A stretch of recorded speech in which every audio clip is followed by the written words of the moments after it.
Belgrade est l'une des plus anciennes cités d'Europe.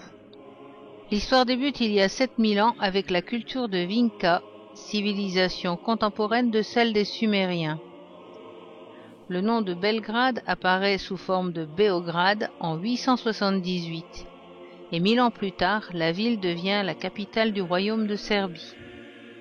C'est à présent une ville dynamique qui panse les plaies encore récentes des guerres fratricides d'il y a 10 ans et qui construit ponts, routes et églises, n'oublie pas le passé mais espère en l'avenir. Voici l'hôtel Moscou et la place Nicolas Pačić.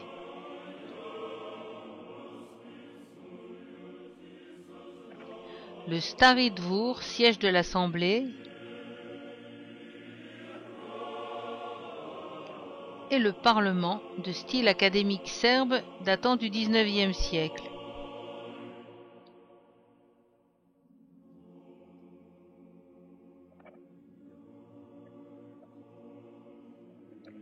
Ces bâtiments en ruine sont l'ancien quartier général de l'armée populaire yougoslave, en partie détruit par les bombardements de l'OTAN en 1999.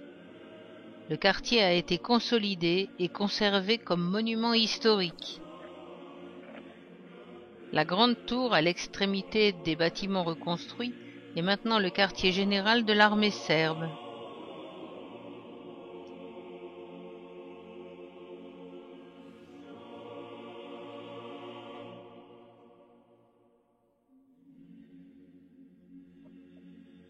La circulation entre la vieille ville et les nouveaux quartiers est difficile, malgré un réseau de routes serré et 6 ponts enjambant le Danube et la Sava autour de Belgrade. Dans la banlieue, la colline, aux belles villas, fief des tout derniers nouveaux riches.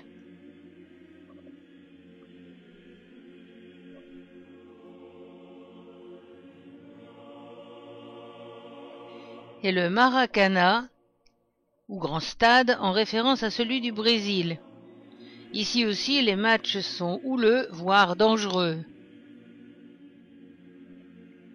Nous arrivons à la cathédrale orthodoxe Saint-Sava, bâtie sur le modèle de Sainte-Sophie d'Istanbul. La cathédrale est en forme de croix à 4 branches égales, surmontée d'une coupole haute de 70 mètres et de 4 clochers de 44 mètres de hauteur. 18 croix dorées surmontent le tout, la principale culminant à 82 mètres. De style néo-byzantin serbe, elle est en marbre blanc et en granit. L'extérieur est terminé, mais la construction, financée uniquement par des dons privés, a été stoppée pendant la Deuxième Guerre mondiale puis à l'époque de Tito.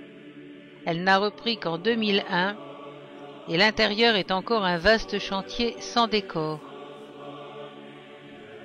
À l'arrière de la grande cathédrale se trouve une petite église dédiée aussi à Saint-Sava et dont les peintures murales sont d'époque. Ces peintures représentent les scènes habituelles de la liturgie chrétienne, mais aussi les épisodes de la vie de Saint-Sava, et elles préfigurent de ce que sera le décor de la grande cathédrale. Ratko Nemanjić était le fils cadet du grand-duc Stéphane Nemanja. Né en 1169, il a refusé le pouvoir et entré au monastère du mont Athos en Grèce, où il reçut le nom de Sabas. Il reçut aussi une icône de la Mère de Dieu à 3 mains, l'icône la plus précieuse et la plus sacrée de l'Église orthodoxe serbe. Sava et son père, devenu lui aussi le moine Siméon, créèrent le monastère de Hilandar, à qui ils donnèrent richesse et renommée telles qu'elle rayonnait sur toute la Serbie. Sava obtint de l'empereur byzantin orthodoxe l'autocéphalité de la Serbie, c'est-à-dire son indépendance religieuse, devenant ainsi le fondateur de l'Église de Serbie. Stefan Nemanjić, son frère, couronné roi par le pape catholique Honorius III, avait obtenu de son côté la légitimité de Rome, devenant donc lui le fondateur du royaume de Serbie. D'après la tradition, le vizir Koça Sinan Pacha fit brûler à cet endroit en 1594 les reliques de Saint Sava, dans une brutale tentative d'islamiser les populations serbes. Tentative qui échoua, sauf pour les Bosniaques qui sont restés musulmans jusqu'à nos jours. La construction de la cathédrale débuta en 1939.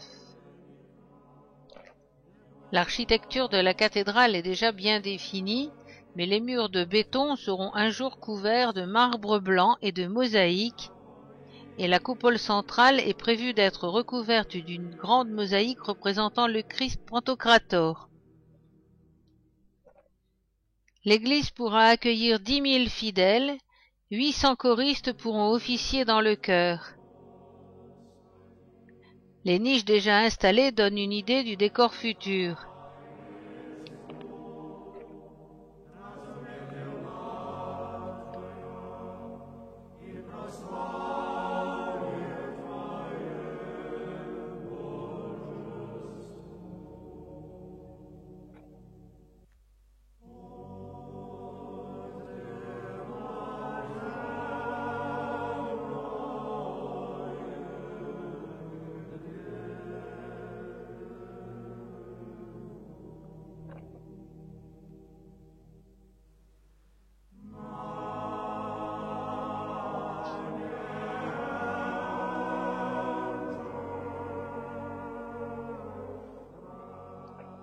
Appuyée au mur, derrière une grille, une mosaïque imposante, prête à être posée et qui montre ce que seront les décors.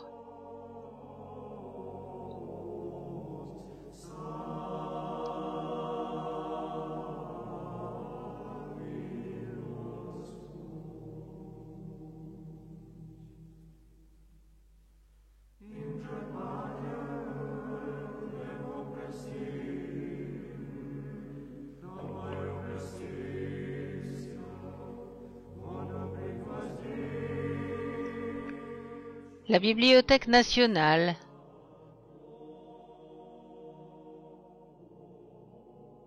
Et un petit aperçu de la vieille ville pendant que nous nous dirigeons vers la forteresse.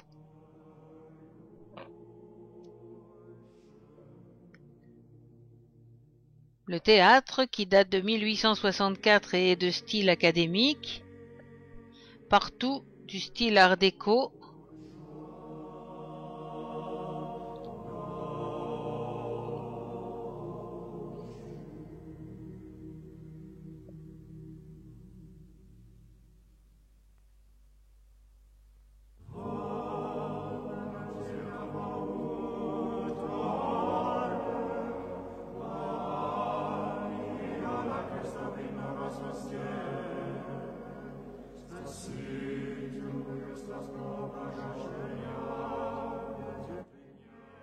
De style baroque de type Europe centrale.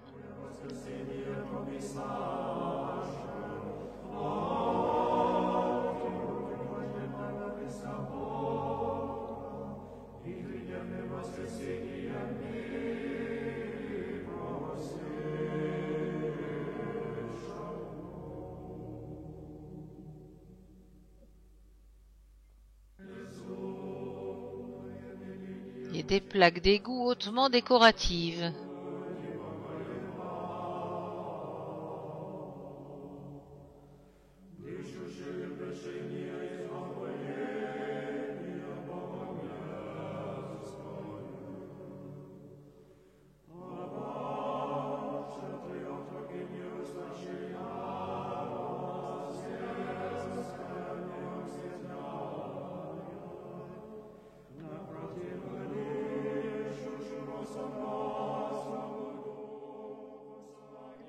La forteresse de Belgrade est située dans le parc de Kalemegdan, au-dessus du confluent du Danube et de la Save.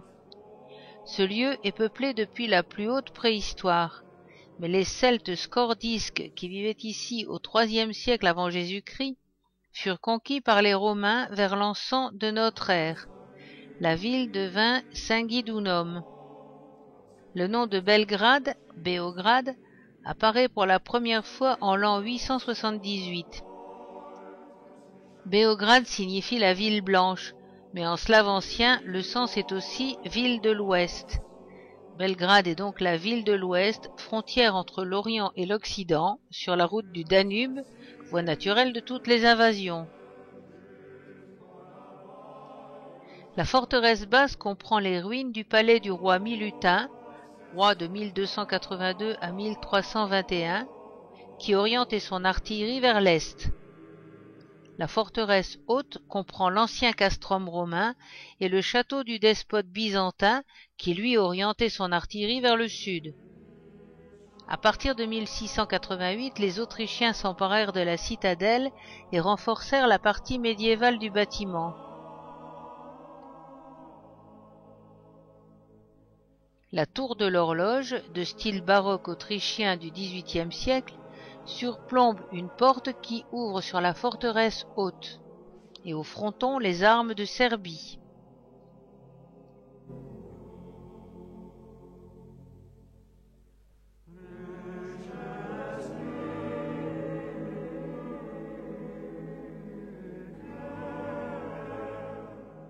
Entre les murs de la double porte d'Istanbul est installé un musée militaire constitué de tanks et de canons saisis lors de la Deuxième Guerre mondiale. Les différentes époques historiques se reconnaissent à la couleur des matériaux utilisés. Pierre blanche pour la période byzantine et la période serbe tardive, pierre rouge et briques pour les périodes ottomanes et autrichiennes.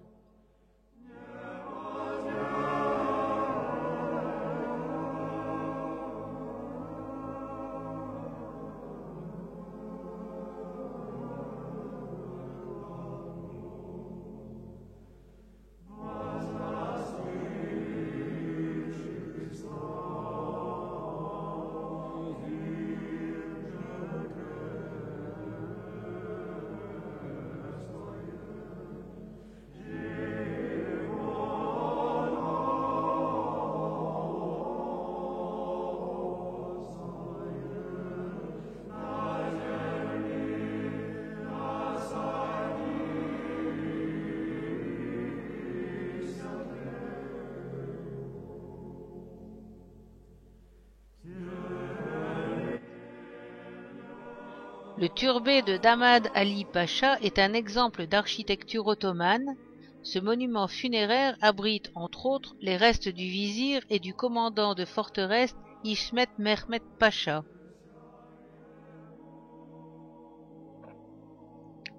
Quelques murets et le grand mur avec sa tour, qui sont les vestiges du castrum romain.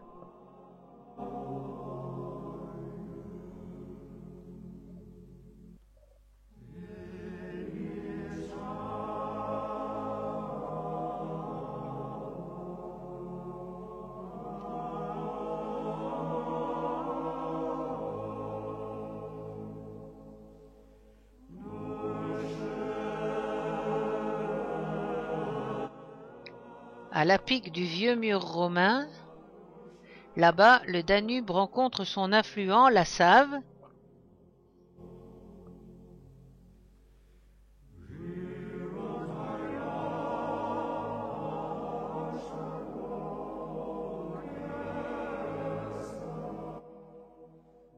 Et perché sur son socle dominant la ville, le Victor, c'est-à-dire le vainqueur, commémorant la victoire des Serbes au mont Cer lors de la Première Guerre mondiale.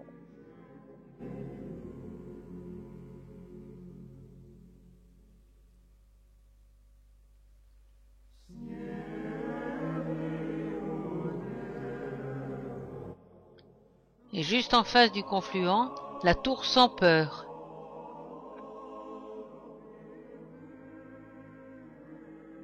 Dernier regard sur la tour de l'horloge, puis la porte de Karageorge, commémorant l'entrée des insurgés serbes en 1807. Ce monument est dédié à la France. Ici, la Sorbonne accueillant des étudiants serbes.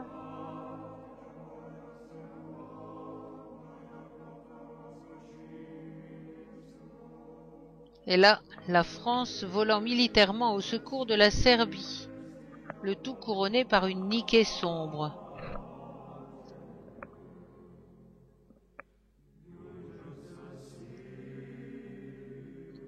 contre le mur de la forteresse l'église Sainte-Parascève, qui date de 1867 dans la ville basse.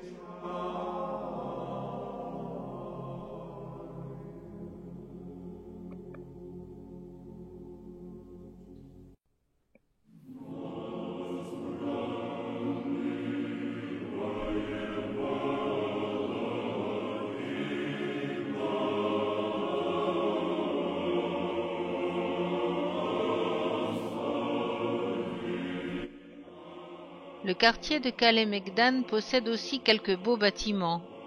Ici commençaient les quartiers juifs et turcs, aujourd'hui disparus. Le joli mur carrelé du zoo de la ville.